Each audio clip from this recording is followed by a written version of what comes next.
Voilà, c'est parti pour l'enregistrement. Ok. Et le partage?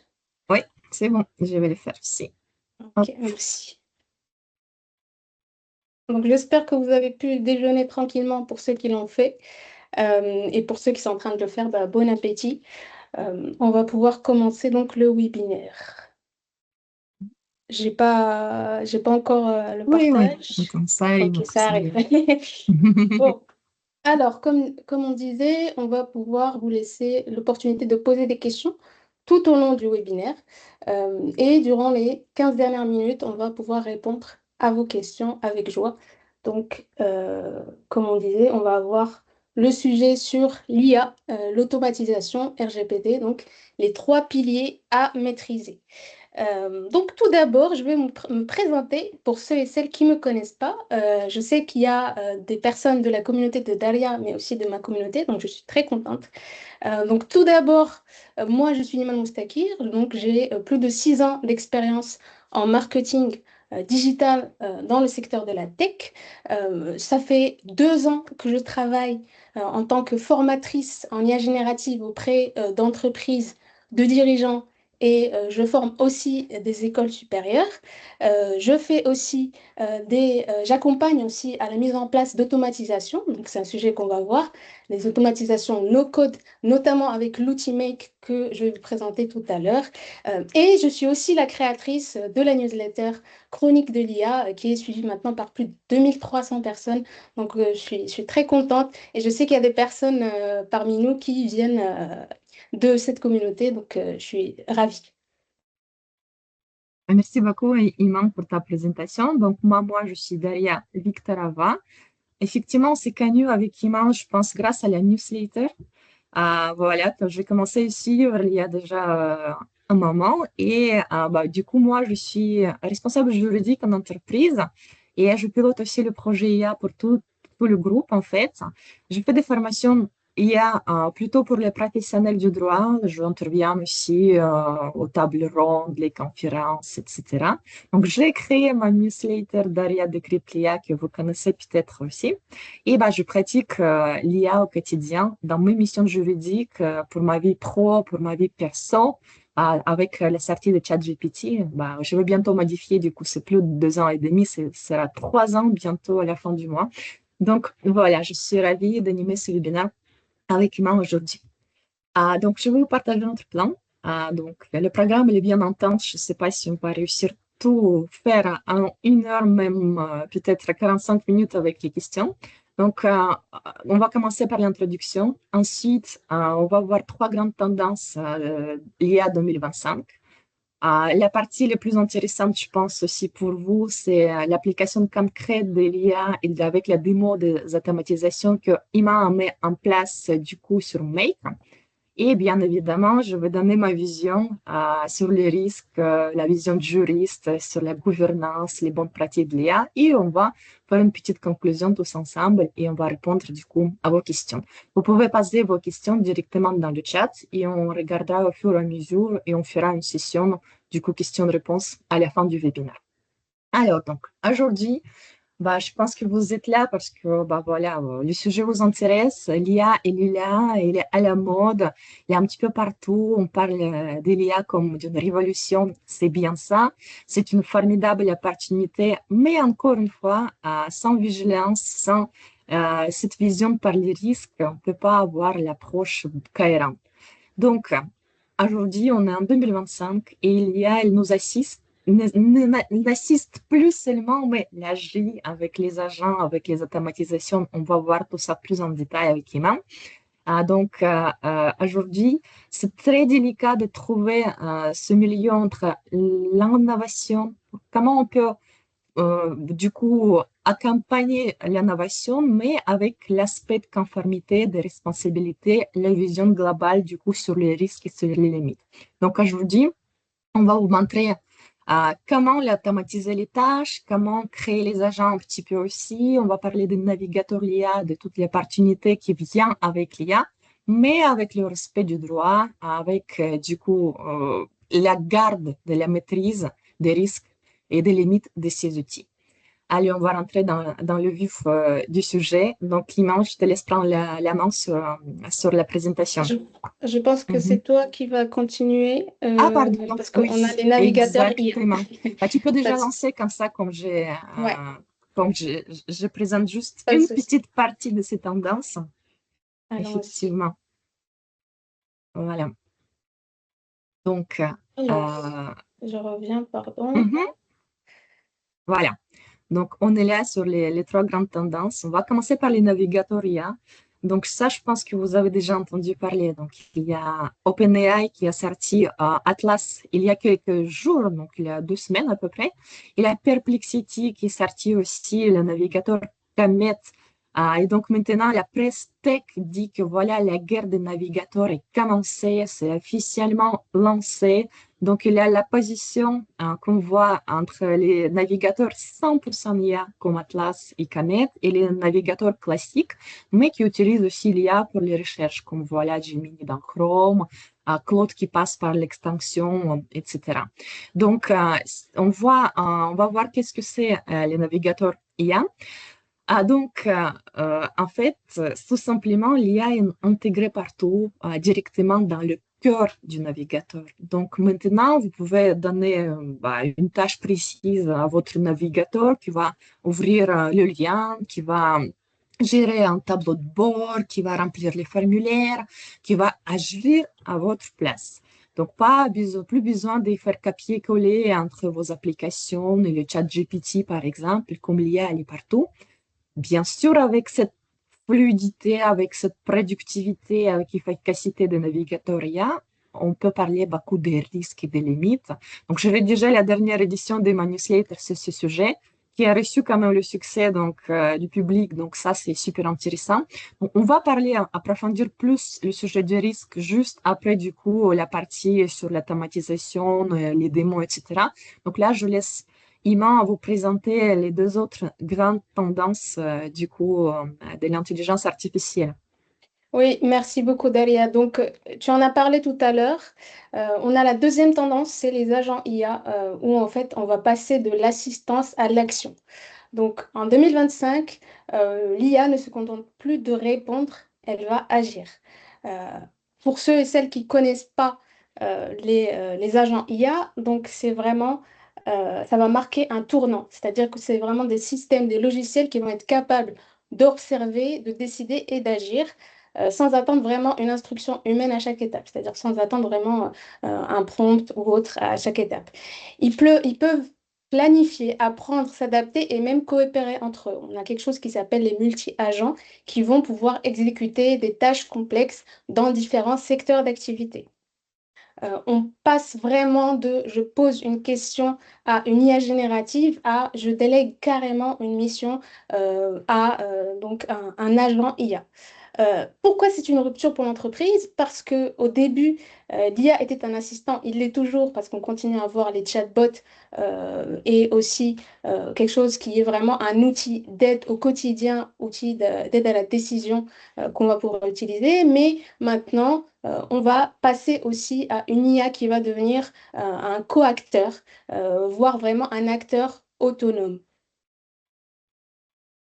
On va avoir des exemples d'agents, par exemple dans le secteur du marketing, on va avoir un agent qui va pouvoir, par exemple, analyser les performances des campagnes marketing, qui va pouvoir ajuster les messages aux différentes audiences et lancer, par exemple, des relances automatiquement pour améliorer les résultats en continu.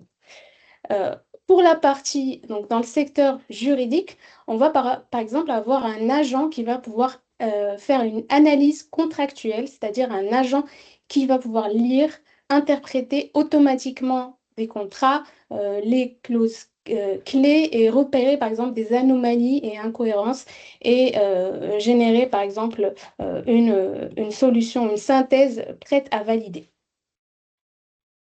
On a un chiffre qui montre que plus de 83% des organisations déclarent vouloir investir dans les agents IA parce que c'est essentiel pour maintenir leur avantage sur le marché. C'est un chiffre qui vient d'une étude d'une entreprise de data qui a interrogé plus de 1500 responsables informatiques d'entreprises dans 14 pays.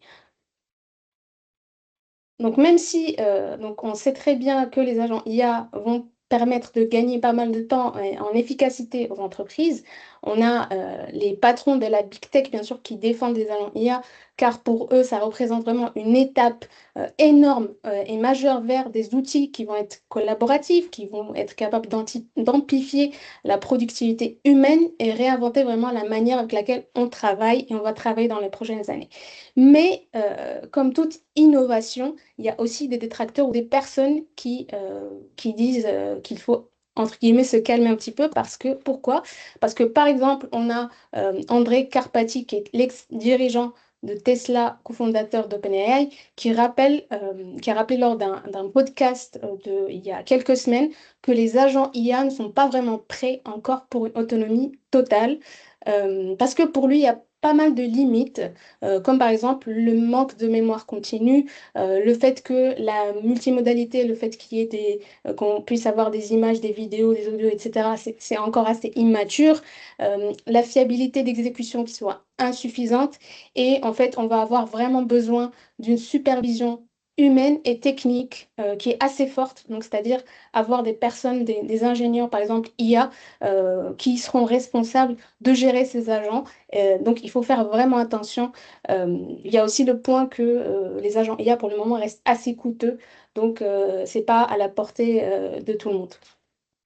On va avoir aussi le fait que André Carpati estime que la vitesse de déploiement des agents ne sera réellement efficace que sur une décennie parce que, comme dans toutes les innovations, on a pas mal de personnes, surtout dans la tech, les grands patrons qui nous disent que c'est parfait, on peut l'utiliser, mais il faut souvent nuancer ses propos.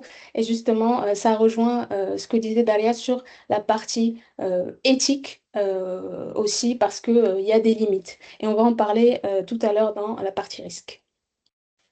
La troisième tendance qu'on va voir, c'est le no-code. Donc peut-être qu'il y en a quelques-uns, quelques-unes qui connaissent un petit peu. Donc c'est l'automatisation pour tous. Donc l'automatisation n'est plus vraiment réservée aux développeurs avec un profil technique. Elle devient accessible à tous les métiers, à condition bien sûr de se former dessus. On va définir le no-code comme des automatisations, donc des systèmes, encore une fois, des workflows et applications qui sont faites sans écrire de code ou très très peu de code via des briques qui vont être visuelles. Il existe plusieurs outils no-code, peut-être que vous en connaissez certains. On a Make, on a Zapier, Notion, N8N, Airtable, Bubble. Pour ce webinaire, on va vous parler de make.com, qui est un outil européen qui va permettre de connecter des outils entre eux, donc par exemple CRM, Google Sheet, email, IA générative, réseaux sociaux, et automatiser des tâches, comme je disais, sans écrire de code ou très peu de code. Pourquoi l'automatisation est utile? Pardon pour cette mise en page. Donc aujourd'hui, on a plusieurs tâches répétitives qui vont consommer un temps qui est assez précieux. On va pouvoir, par exemple, on doit préparer une publication sur un réseau social, ça prend un certain temps. On va devoir vérifier une source ou rédiger des réponses standards. Mais avec un outil comme Make plus l'IA générative, donc on va connecter, je vais vous montrer tout à l'heure comment on va connecter Make à un outil comme ChatGPT, Perplexity, Mistral, ces tâches vont pouvoir devenir automatisables. Donc on va pouvoir passer par exemple de 1 heure de travail manuel à quelques minutes. En moyenne, on a un scénario, s'il est bien conçu, il peut faire gagner de 3 à 4 heures par semaine et par personne. La différence principale entre le no-code et les agents IA, c'est que le no-code, je disais, ça permet d'automatiser des actions précises. Donc, on va construire un scénario, comme vous pouvez le voir ici, étape par étape, avec une logique de type si X, alors Y. L'outil va exécuter exactement ce qui est prévu sans improviser. Contrairement à ça, on a les agents IA qui vont fonctionner à l'inverse. Donc, on va leur donner un objectif et un chemin. Et donc, au lieu d'avoir un chemin, on va choisir ou plutôt ils vont choisir eux-mêmes les actions qu'ils vont faire et ils vont s'adapter comme un collaborateur. Donc, le no-code, c'est une rupture parce que, comme je disais, c'était quelque chose qui était très technique, qui prenait du temps, qui était cher. Maintenant, on a des métiers non techniques comme le marketing, les sales, etc., qui peuvent vraiment agir eux-mêmes après formation, bien sûr, et on peut avoir tout de suite un ROI rapide sur certaines tâches ou certaines missions en particulier. On a des exemples d'automatisation no code sur la partie marketing, sur le generation, je vais vous montrer tout à l'heure, le nurturing, la création de contenu, le scoring.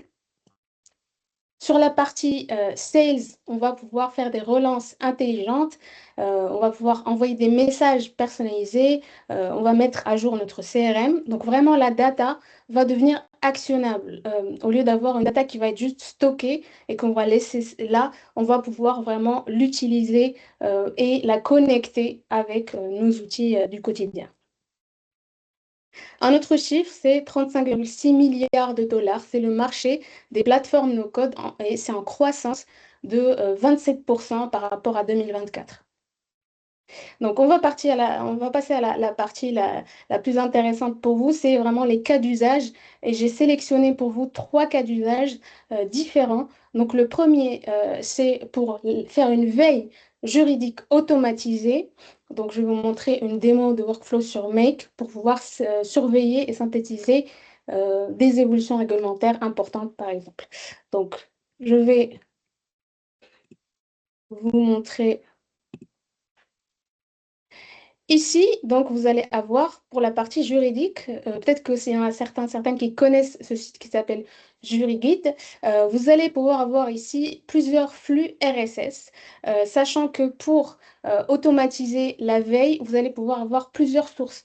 Donc, par exemple, si vous avez un flux RSS qui vous intéresse, vous allez pouvoir l'automatiser pour pouvoir recevoir vos informations en direct, directement sur votre boîte mail. Mais vous pouvez aussi utiliser des sources différentes, comme par exemple, si vous êtes intéressé par un sujet et avec des mots-clés, vous pouvez faire une veille d'une page LinkedIn ou de plusieurs pages LinkedIn qui vous intéressent, que ce soit des concurrents, que ce soit par exemple des actualités qui vont s'afficher sur LinkedIn. Vous pouvez avoir aussi une veille à partir de Perplexity AI, donc plusieurs informations. Vous pouvez avoir une veille à partir d'un document, d'un Google Sheet où vous allez mettre tous les articles qui vous intéressent, vous allez pouvoir avoir une automatisation là-dessus. Ici, donc j'ai sélectionné des flux RSS juridiques. Il y en a plein, le Sénat, l'Assemblée nationale, Légifrance, etc. J'ai pris celui de l'Assemblée nationale et vous allez pouvoir avoir des projets de loi quand vous cliquez. Donc ici, vous avez le flux RSS et vous allez avoir tous les rapports de résolution européenne ou autres. Donc, on va venir sur Make. Donc, c'est ici que sont stockés tous les scénarios. On va avoir celui sur l'intégration RSS, donc le flux RSS. Ici, vous allez pouvoir avoir l'URL, donc le lien du flux RSS de l'Assemblée nationale. Je lui ai demandé de me retourner 4 informations maximum. Après, il va récupérer donc les articles ou les projets de loi en entier via ce module. Ensuite, il va le nettoyer pour qu'il soit en format texte. Et je vais lui donner, le connecter à ChatGPT pour qu'il me fasse donc le résumé de tous les articles. Et je vais lui mettre un prompt en disant: tu es un assistant de veille, tu résumes des articles en 3 phrases claires sans inventer. Donc ici, je vais mettre les variables qu'il faut et il va m'envoyer un résumé concis. Et là, c'est un module qui va pouvoir agréger toutes les informations qu'on va lui demander de nous envoyer. Ici, donc on choisit le projet de loi en fonction de la date. Vous allez pouvoir avoir tout le flux RSS qui va être accessible directement sur Make. Donc, par exemple, on commence par celui de Madame Manon Meunier. On va mettre Save. Et après, on va faire run once pour que le scénario se déclenche et qu'il nous envoie un mail directement. Donc ici, il va commencer. Donc on va voir que on a une information qui remonte. On va avoir deux. Il est en train de travailler ici pour nous générer donc les résumés. Et là, il va pouvoir nous agréger toutes les informations. Et si on va sur ma boîte mail, normalement, voilà, on a reçu les informations directement avec, par exemple, ici, on a l'avis de Madame Meunier, le lien vers le projet de loi de finances, donc les informations ou le résumé de ce projet de loi et ses mots-clés. Ici, je ne l'ai pas fait, mais vous allez pouvoir directement ici filtrer en fonction de votre secteur d'activité. Donc, si vous voulez avoir des informations sur l'agroalimentaire, vous pouvez mettre un filtre ici pour qu'il vous envoie que des articles ou des projets de loi en lien avec l'agroalimentaire. Donc voilà la première automatisation. Euh, on va enchaîner sur la deuxième qui va être donc une automatisation en lien avec... alors je vais juste remettre... Donc, on va pouvoir avoir des réponses automatisées à des formulaires. Donc, par exemple, pour la lead generation, vous allez avoir des personnes qui sont intéressées par une formation, par un de vos services. Donc, la personne va envoyer un formulaire Tally ou autre et vous allez pouvoir automatiser justement les réponses que vous allez donner en fonction du profil de la personne, en fonction de ce qu'elle souhaite avoir euh, comme service. Donc ici, j'ai le formulaire que j'ai fait pour moi-même, génération de lead avec les informations du prospect, le type de la demande, donc la nature de demande, est-ce que la personne souhaite une formation, un coaching, un partenariat, etc. Avec une question, est-ce que vous pouvez préciser votre besoin, votre projet? Donc, on va connecter ça directement à Make. On va avoir un scénario qui est un petit peu plus impressionnant, mais c'est fait exprès, c'est pour justement pouvoir fonctionner en briques. Donc, en fonction de la demande de la personne, on va pouvoir envoyer un message qui va être personnalisé que je vais vous montrer. Donc, ici, on a connecté Tally, tout va bien. Ça va être le routeur qui va envoyer une réponse, comme je disais, en fonction de la demande. Ici, vous pouvez voir que c'est formation. Ici, partenariat. Ici, coaching. Je n'ai pas mis les 6, j'ai mis les 3 ici pour que ça soit plus visible pour vous.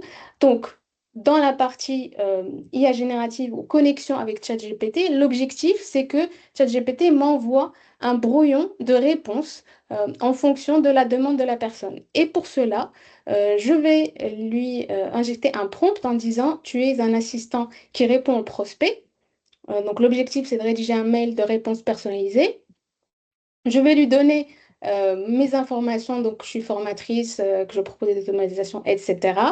Je vais lui donner les infos du prospect, le type de sa demande, etc., les contrats. Donc tout ça, c'est des variables, bien sûr, avec des contraintes de style.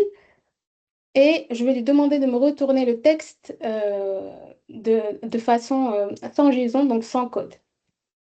Ensuite, il va pouvoir remplir et ajouter le prospect à une page Google Sheet pour que j'ai tout qui soit visualisé. Donc, sachant que, par exemple, Tally, quand vous ne l'automatisez pas, c'est surtout, il reçoit des données. Donc, il ne va pas pouvoir, par exemple, répondre. Donc, c'est à vous de faire la réponse. Ça prend un certain temps, c'est assez chronophage. Donc, avec cette automatisation, vous allez pouvoir gagner pas mal de temps. Et ici, par exemple, il va, via une boîte mail, vous créer un brouillon de messages. Ensuite, il va pouvoir vous envoyer une notification sur Discord ou sur Slack, par exemple, pour vous dire, voilà, j'ai préparé ce brouillon d'email. Comme ça, vous gardez la main dessus, il ne fait pas n'importe quoi. Et ensuite, si vous validez, bah, le message peut être envoyé de façon automatique. Donc, on va tout de suite faire un test.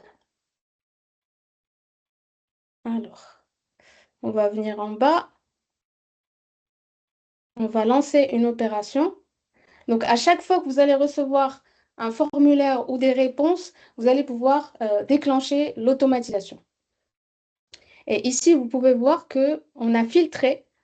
Et le filtre, c'est qu'on a reçu une réponse pour un partenariat. Donc, ce qu'il a fait, c'est il m'a fait une réponse. Donc, bonjour, merci pour votre message et pour l'intérêt que vous portez à notre newsletter. Votre proposition de partenariat est très appréciée. Pour mieux comprendre vos attentes, pourriez-vous nous préciser les modalités que vous envisagez pour le sponsoring, les objectifs, format, durée. Cela nous aidera à évaluer les possibilités de collaboration. Donc, il va faire une réponse comme ça que vous allez pouvoir recevoir. Et ici, vous avez le formule, ou plutôt le Google Sheet. Vous allez avoir le nom du prospect. Bon, ça, c'est les mêmes noms, mais l'idée, c'est que vous allez avoir plusieurs prospects, le type de demande, le message de la personne et le brouillon de l'email que vous allez pouvoir envoyer. Et donc après, est-ce que la demande est nouvelle ou pas? Et si on va sur Discord, vous allez voir que ici, j'ai reçu un message. Integromat, c'est en fait l'ancien nom de Make. Si vous cliquez là, vous allez avoir directement la réponse proposée. Donc, bonjour, tout ce que je vous ai montré tout à l'heure. Ici, vous allez pouvoir éditer et envoyer le mail directement, si ça vous convient, bien sûr. Donc, ça, c'est la deuxième automatisation. Iman, Et, est-ce que je peux te poser une question par rapport à cette ouais, deuxième automatisation? Donc, donc, est-ce que ouais. tu as calculé le ROI? Du coup, combien tu as gagné à peu près en temps, en efficacité de réponse avec cette automatisation? Ouais, Voilà, ça oui. m'intéresse aussi. Mm. Alors, pour la première automatisation, j'ai travaillé sur ça notamment avec un client. Il m'a dit qu'il avait gagné 3 à 4 heures par semaine Mhm, très bien. pour la partie veille automatisée, par exemple la veille juridique. Donc, ça fait gagner pas mal de temps. Voilà. Donc, merci pour la Mhm. question. Je vais enchaîner sur la dernière automatisation que je vais vous montrer directement en capture d'écran. Donc, c'est le fait de pouvoir automatiser la création de contenu sur les réseaux sociaux. Pardon. Alors, donc c'est ça, l'automatisation. Donc, vite fait, je vous montre. Donc, vous allez avoir, par exemple, un Google Sheet avec tous les articles qui vous intéressent sur le sujet euh, de votre spécialité. Vous allez avoir Perplexity qui va pouvoir résumer donc ces articles. Ensuite, comme ce que je vous ai montré tout à l'heure, vous allez pouvoir envoyer via le routeur à euh, ou plutôt avoir plusieurs assistants de ChatGPT. Pourquoi? Parce que ces assistants, en fait, ils vont être faits de façon spécifique pour chaque réseau social. Donc, par exemple, pour X, vous allez lui demander de formater un texte ou un post avec le format de X, en ne dépassant pas, par exemple, X mots. Donc, et ensuite, vous allez avoir pour LinkedIn aussi euh, une, une, un post qui va être sous un format de LinkedIn, etc., etc. Pour Instagram, vous allez pouvoir même générer une image directement via ChatGPT. Et ici, il crée tout de suite le post, mais l'objectif, c'est que on fasse la même chose que tout à l'heure, c'est-à-dire que vous ayez un brouillon de post que vous allez recevoir directement sur Discord ou Slack, et ensuite vous allez le valider ou pas, modifier, pour ensuite qu'il publie automatiquement sur tous les réseaux sociaux qui vous intéressent. Voilà, merci. Je, Merci, Iman. je te laisse Effectivement, avec plaisir. voilà, donc je vais partager mon écran. Du coup, on va effectivement maintenant parler des limites, des risques, de tout ça. Donc, franchement, je vois quand même il y a vraiment beaucoup de possibilités avec l'intelligence artificielle. Il y a ce champ énorme, en fait, d'automatisation, passer plutôt sur les tâches à forte valeur ajoutée et donner à l'intelligence artificielle les tâches chronophages, répétitives qu'on n'a pas envie de faire ou bon, voilà, on est sous l'eau en fait, notamment c'était un bon exemple avec la veille juridique parce que c'est un de nos projets pilotes en entreprise aussi, notamment pour la partie juridique. Et, mais on va quand même parler des risques, des limites, de tout ce qui vient avec la responsabilité. Et bon, j'ajoute cette partie chaque fois dans mes formations, et pas parce que, bon, voilà, je suis juriste, c'est ma partie préférée, non, mais parce qu'il y a aussi une obligation légale de faire les formations sur l'intelligence artificielle quand vous êtes en entreprise. Donc, l'entreprise est obligée de faire les formations, former les collaborateurs. Donc, c'est l'article 4 de AI Act. Et en fait, même si vos salariés utilisent ChatGPT au quotidien, uniquement ChatGPT, du coup, l'entreprise est obligée de les former, notamment avec cette vision globale sur les risques, sur les limites et notamment sur les hallucinations. Donc là, c'est en fait la réglementation européenne et il y a pas mal d'entreprises qui ne savent pas. Et du coup, pour l'instant, il n'y a pas de sanction pour l'absence de formation, mais en 2026, ça va arriver. Donc, je vous avertis parce que c'est une obligation légale et quand même, c'est très important aussi. Donc, qu'est-ce qu'on peut avoir comme risque, comme les limites avec tout ça, avec ces opportunités? Bah, bien évidemment, on peut commencer déjà par la responsabilité et j'ai ajouté aussi imputabilité. Du coup, la question qu'on se pose, qui est responsable? Quand un agent IA, par exemple, agit, il fait une bêtise. Quand une automatisation de nos codes échoue et c'est l'IA qui fait n'importe quoi, mais en fait, elle agit de votre propre nom. Donc, qu'est-ce qu'on peut faire dans ce cas? Qui est responsable? Donc, il y a ce risque qui existe, bien évidemment. Quand les agents IA ils prennent les décisions sans supervision humaine directe, qu'est-ce qui se passe? Bah, dans ce cas, vous êtes responsable, bien évidemment. L'entreprise, elle est toujours responsable des actes de ses salariés, même si les salariés utilisent l'intelligence artificielle. Je ne sais pas si vous avez vu passer, il y avait, c'était en 2023 d'ailleurs, il y avait une litige comme ça avec Air Canada. C'est du coup le chatbot d'Air Canada qui a donné une réponse erronée à un passager qui voulait prendre le billet d'avion, qui a permis les réductions pour cette situation. Et en fait, quand le client a demandé le remboursement, Air Canada a refusé en disant bah, non, c'est pas de notre responsabilité, c'est Chatbot qui a répondu. Donc voilà, donc on va pas vous rembourser. Et finalement, ça a parti au tribunal et effectivement, c'était la responsabilité d'Air Canada. Donc il y a quelques jurisprudences comme ça, on les voit passer. Donc, effectivement, il faut toujours faire très attention quand vous utilisez l'IA pour votre usage personnel, mais surtout l'usage personnel au sein d'une entreprise. Mais il faut toujours garder en tête que bah, c'est vous qui êtes responsable, même si vous utilisez l'intelligence artificielle.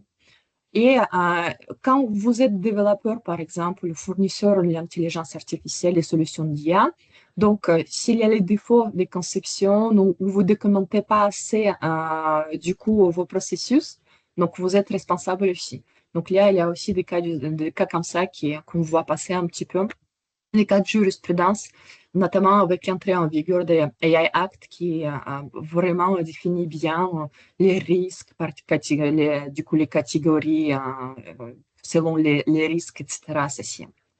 Alors, ensuite, du coup, bien évidemment, il y a les risques de discrimination, des biais, d'équité, etc.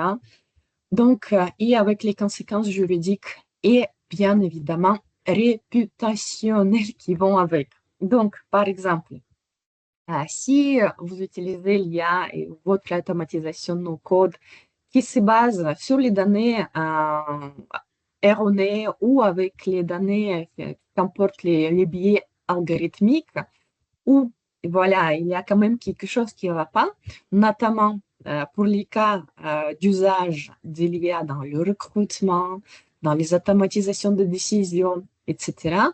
Là, il y a quand même les forts risques bah, voilà, d'avoir quelque chose bah, discriminatoire, à utiliser l'IA qui s'entraîne sur les données biaisées, etc. Donc, on voit déjà les cas comme ça et franchement, ça, c'est les risques qui vont avec, c'est énorme. Ensuite, du coup, vous, comme l'entreprise qui utilise l'IA, vous avez l'obligation de transparence, d'explicabilité.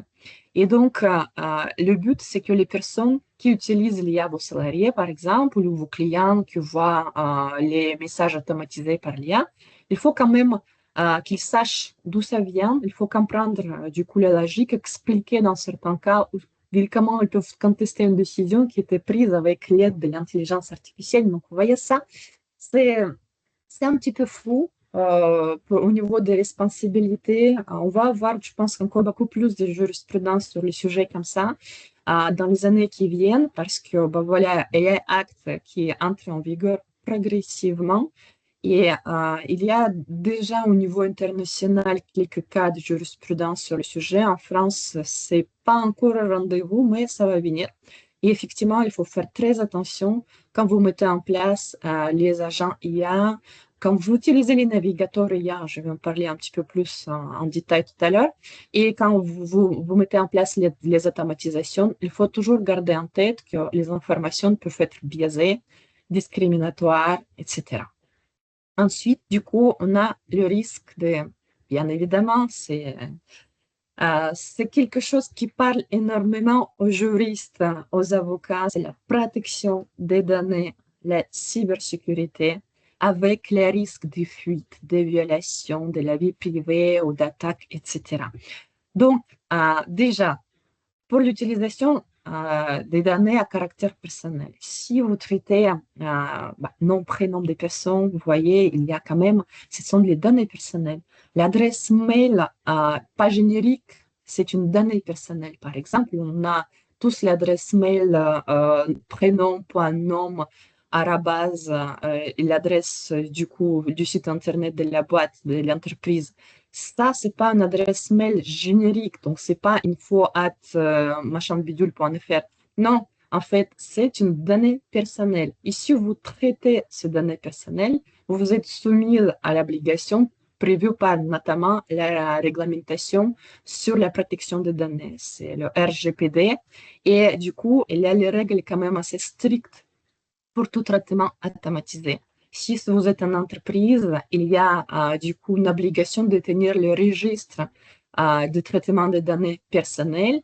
Et donc, vos cas d'usage d'automatisation, vos cas d'usage de l'IA, il faut les bien inclure dans ce registre parce que en cas de contrôle de la CNIL, en fait, donc c'est le premier document que la CNIL va vous demander quand vous êtes en entreprise.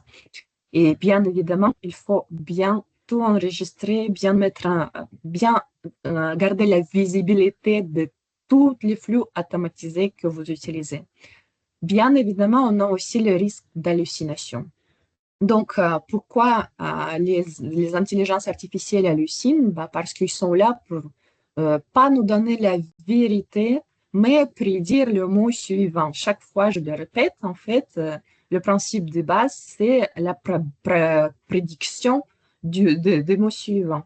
Et donc, s'il y a, elle trouve la probabilité plus élevée, même si ce n'est pas la probabilité exacte, donc il va nous donner la réponse avec les hallucinations. Et dans ce cas, qu'est-ce qu'on fait? Si on a déjà automatisé, qu'on a mis en place les agents IA qui hallucinent, dans ce cas, voilà, on peut avoir aussi la divulgation non intentionnelle, par exemple, d'informations sensibles. On peut avoir les résultats erronés avec les données. Voilà, un petit peu d'autres niveaux de confidentialité. Donc, vous voyez, il y a quand même ce risque qui s'ajoute. Et bien évidemment, la cybersécurité, c'est la porte ouverte, en fait, notamment les navigateurs IA, c'est la porte ouverte pour les cyberattaques maintenant. Donc, notamment, il y a les hackers maintenant qui utilisent les prompt injection dans les navigateurs IA. Donc, ils ajoutent les petites phrases en blanc, pas visibles à l'œil humain, mais c'est bien visible à l'intelligence artificielle. Et quand le navigateur il passe sur la page, il regarde ces infos cachées, masquées en texte illisible, en fait, l'IA il exécute l'ordre qui a été donné. Et du coup, vos données personnelles peuvent se retrouver dans la nature. Aussi, l'agent IA ou le navigateur IA, il peut cliquer sur quelque chose et utiliser votre carte bancaire pour les paiements et les données de votre carte bancaire vont se retrouver aussi entre les mains des hackers. Donc, vous voyez, il y a quand même des risques énormes. Et bien évidemment, pour l'entreprise, si vous ne mettez pas en place, du coup, les exigences très élevées pour la protection des données au niveau de cybersécurité, il faut vraiment faire très attention parce que l'utilisation de l'IA s'ouvre encore plus de possibilités pour les cyberattaques. Voilà. Donc là, on va aussi passer sur le risque pour l'impact organisationnel et l'impact humain. Donc, bien évidemment, avec les changements, avec l'IA, il faut anticiper tout ce qui est l'organisation en interne. Donc, l'IA, on pose la question, est-ce que l'IA va remplacer mon métier? Donc, souvent, la réponse est non, mais quelqu'un qui sait utiliser l'IA peut le faire. Donc là, avec le développement rapide, on va peut-être plus donner cette réponse à la question posée, mais on va quand même réfléchir un petit peu plus sur ce risque de perte d'expertise interne si on automatise tout, si l'entreprise automatise tout, si l'entreprise internalise tout, passe par la création des agents. En fait, qu'est-ce qu'il nous reste en interne? Notre expertise, elle doit grandir quand même avec l'utilisation des solutions, avec tout ça, mais il y a ce risque qui est vraiment réel. Après, il y a le risque de dépendance à l'outil. Ça, on le voit déjà. Même pour l'utilisation personnelle, quand il y avait ChatGPT en panne, il y avait plusieurs gens qui commençaient à se plaindre, qu'est-ce que je fais? Je peux plus travailler. Comment je peux plus utiliser l'IA? Donc, vous voyez, il y a le risque comme ça. Et le perte de contrôle, ça, c'est énorme aussi. Et bien évidemment, le risque de résistance des collaborateurs, là, c'est plutôt vis-à-vis du progrès technologique, vis-à-vis d'utilisation de l'intelligence artificielle en entreprise. Quand il y a les anciennes générations, des fois, qui résistent vraiment, du coup, à l'évolution, les résistent, à l'utilisation des solutions IA proposées par l'entreprise. Donc, il faut quand même bien prendre ça en compte et pour améliorer du coup le comportement des managers, etc., etc. Ensuite, donc, on va terminer sur la partie vraiment risque, sur la manque de transparence et l'explicabilité. Donc, avec tout ça, ça vient les pertes de confiance, les sanctions, les pertes. Déjà, donc il y a non-conformité au RGPD et Act si vous ne justifiez pas les décisions automatisées. Donc, comme j'ai déjà dit, il faut bien vraiment préciser vos flux. Donc, avec Make, par exemple, c'est bien visible, c'est déjà plutôt pas mal. Mais par contre, si vous développez quelque chose en interne, vous automatisez en interne, vous devez quand même bien garder les traces de tout ça pour voir la transparence de vos solutions.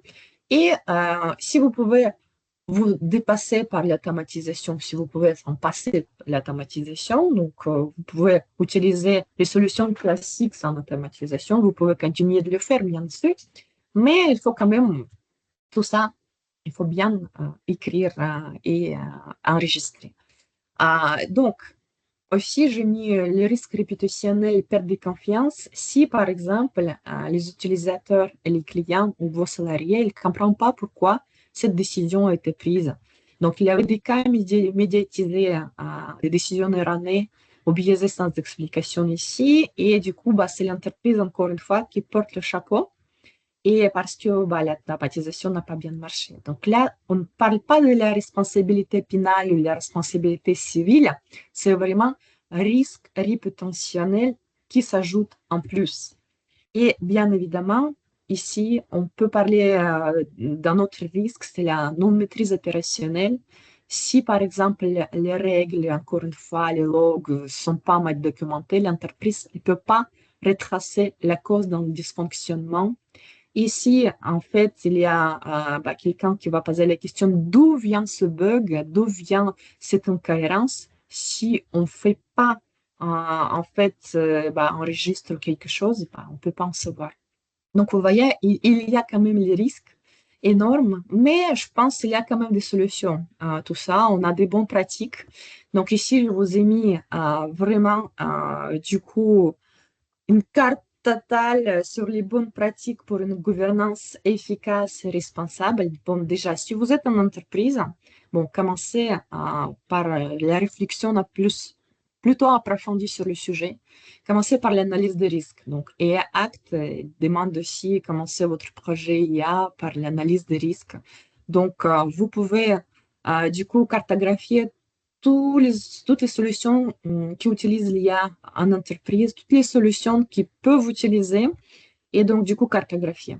Évaluer les risques par chaque du coup solution, par chaque catégorie pour voir parce que AI Act prévoit du coup les obligations selon la catégorie du risque. Donc c'est un peu complexe, mais il y a quand même pas mal de guides qui expliquent tout ça assez clairement. Donc mais effectivement, c'est le sujet vraiment juridique. Donc, si vous n'êtes pas accompagné par du coup un juriste en interne ou par un consultant, donc c'est mieux de le faire. Après, du coup, il faut bien vérifier le cadre contractuel. Donc, déjà, d'un côté, c'est la charte informatique et la charte d'utilisation du coup de l'intelligence artificielle en entreprise. Mais encore une fois, le but, c'est pas juste signer quelque chose que personne lit, mais plutôt faire vivre cette charte auprès du personnel, auprès des salariés, et du coup tenir mise à jour selon les nouveautés, selon les solutions qui sortent, selon les cas d'usage qu'on adapte, etc. Et bien sûr, il faut vérifier quand même les contrats avec vos fournisseurs, les contrats avec du coup les prestataires qui utilisent l'IA, parce que vous êtes responsable, même si c'est votre prestataire qui utilise l'IA.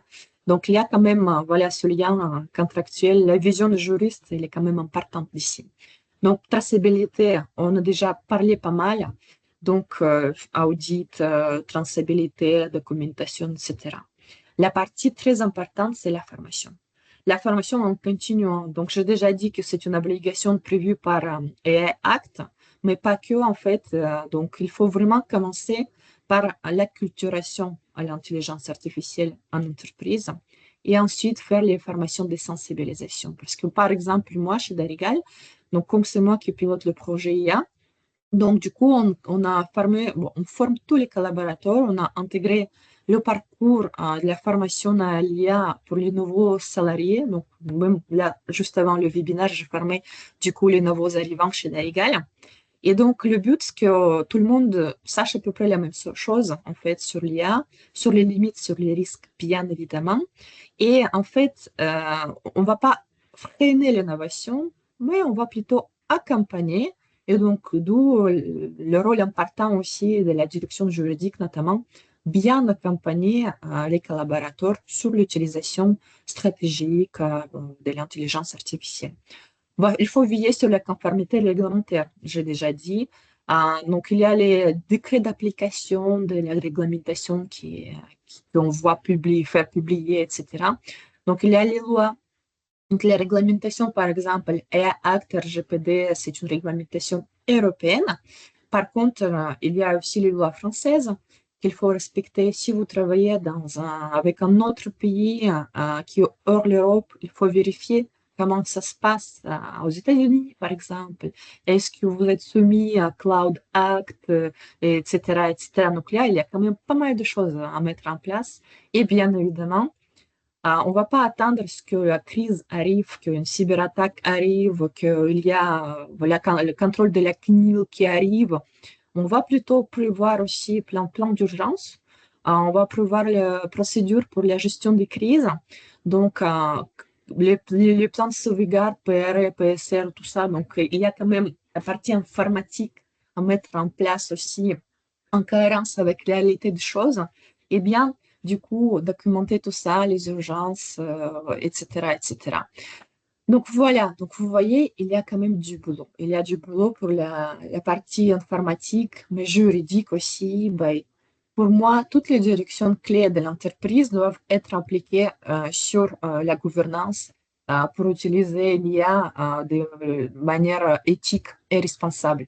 Et donc, voilà, aujourd'hui, on vous a présenté Du coup, cette vision, Iman qui est là pour dire, voilà, c'est super, l'intelligence artificielle, il y a pas mal de choses, je gagne beaucoup de temps. Bah, moi, de mon côté, je gagne pas mal de temps aussi, j'utilise l'IA au quotidien, mais en même temps, il faut pas oublier qu'il y a ces risques, ces limites, ces contraintes. Il faut bien prendre en compte pour pas se retrouver demain avec la décision prise par l'IA hors votre surveillance. Et du coup, comme ça, vous allez être retrouvé responsable. Voilà. Donc, vous voyez, la maîtrise des risques, elle doit être là aussi. Si vous avez des questions, vous pouvez bien les poser. Là, on va parler un petit peu à la fin. Du coup, vraiment, on a une dizaine de minutes. Donc, je vais déjà vous présenter vite fait vraiment les formations que je propose. Donc là, actuellement, donc je suis responsable juridique en entreprise, mais j'ai développé mon activité externe pour les formations. Et donc, je propose les formations pour les professionnels du droit, mais pas que pour les autres métiers aussi. Donc, il y a plusieurs formules entre entreprises, petits groupes, en visio.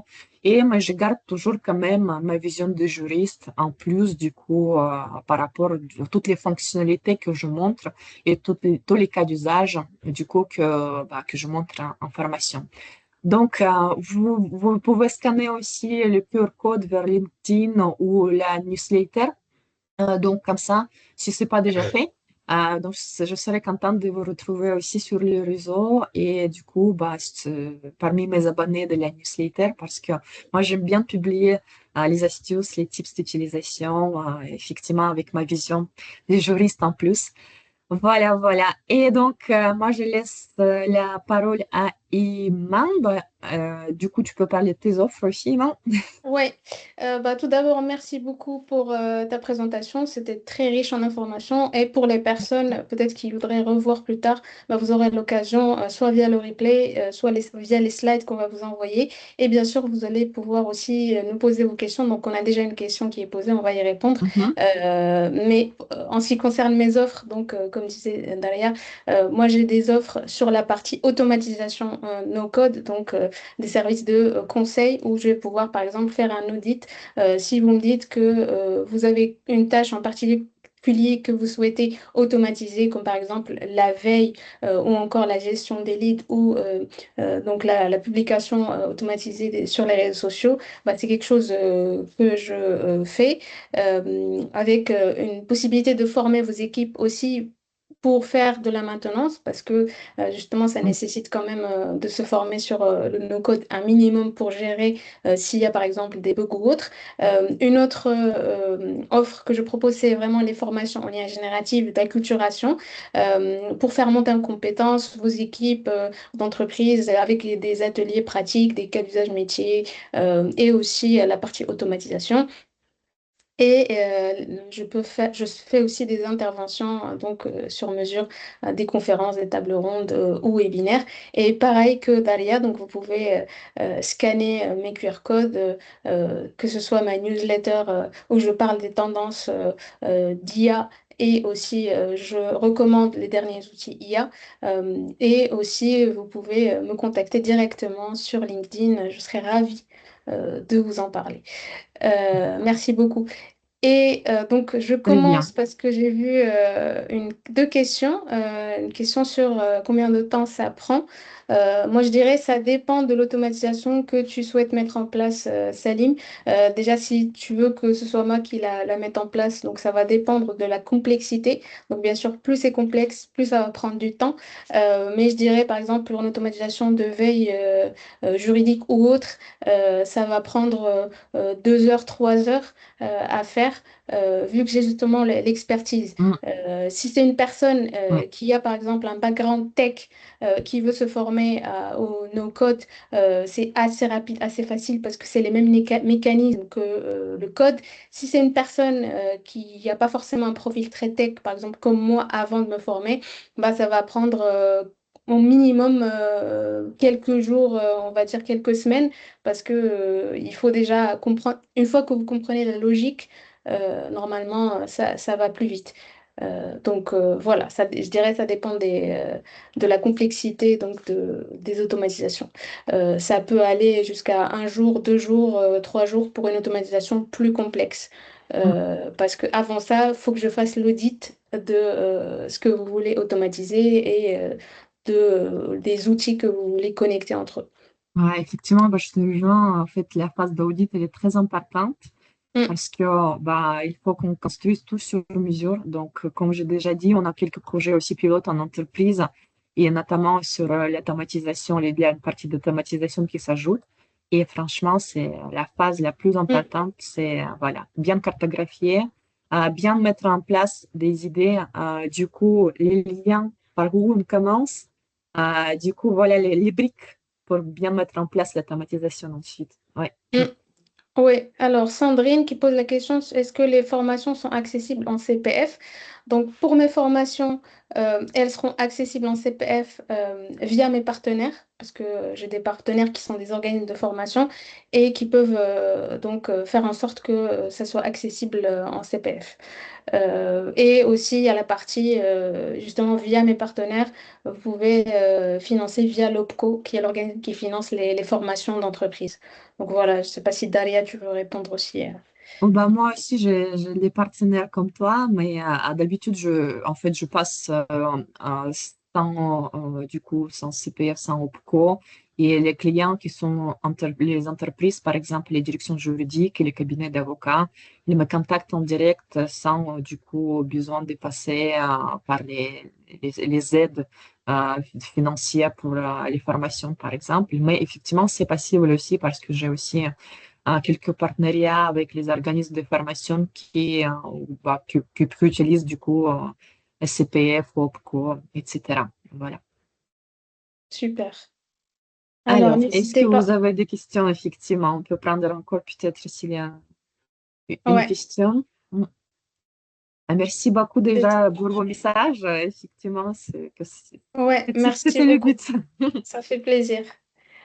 Ouais. N'hésitez pas, je sais il y a beaucoup d'informations, que ce soit la partie automatisation, mais aussi la partie juridique. Donc, vous avez encore quelques minutes pour processer et poser des questions si vous voulez. Alors, j'aimerais plus d'informations pour ma part sur la veille. Les IA utilisées sont toutes payantes. Mm. Alors, par exemple, ChatGPT, je pense que vous pouvez l'utiliser gratuitement, mais vous allez être limité à un Mm. moment donné. Vous allez avoir, par exemple, moi je dirais pour maximiser l'usage, il vaut mieux payer, en général, c'est autour de 24 euros par mois.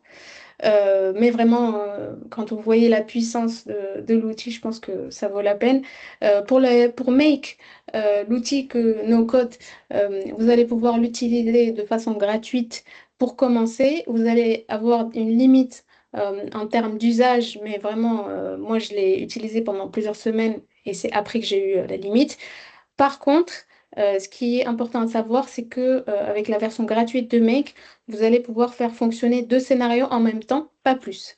Donc, si vous Mhm. avez un scénario de veille pour, par exemple, en utilisant un flux RSS, plus un autre scénario en utilisant, par exemple, Perplexity comme source d'information, vous avez déjà les deux scénarios qui fonctionnent, donc vous allez être bloqué. Mais, alors, je vais regarder les tarifs, mais normalement, c'était autour de 10 à 20.